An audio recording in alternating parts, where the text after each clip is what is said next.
કાળી ચૌદસનું શું મહત્વ હોય છે? લોકો એમ કહેતા હોય છે કે ઘરમાં જે કંકાસ હોય છે એ આપણે ભજીયા બનાવીને 4 ચોકે મૂકવાનું એટલે બધો કંકાસ દૂર થઈ જતો. તો શું ખરેખર એવું હોતું હોય છે? આપણા શાસ્ત્રોની અંદર ચંડી પાઠની અંદર એવું લખેલું છે કે કાલરાત્રિર મહારાત્રિર મોહરાત્રિસ ચદારુણા 4 રાત્રિઓને વધારે મહત્વ આપવામાં આવ્યું છે.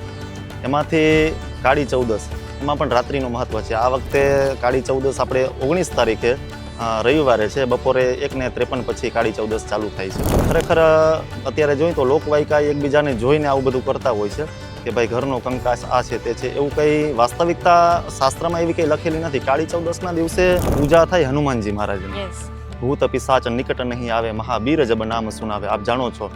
તો એ રાત્રિના દિવસે જ્યારે કાળી ચૌદસ હોય ત્યારે હનુમાનજી મહારાજની તમે પૂજા અર્ચના કરો, યજ્ઞ કરો અને જે નેગેટિવ ઉર્જાઓ છે આપણા પર, આપણા પરિવાર ઉપર, એ બધી જ ને દૂર કરે હનુમાનજી મહારાજ. એટલે મહત્વ રાત્રિઓનું કાળી ચૌદસના હનુમાનજી મહારાજની પૂજાનું વધારે મહત્વ બતાવવામાં આવ્યું છે.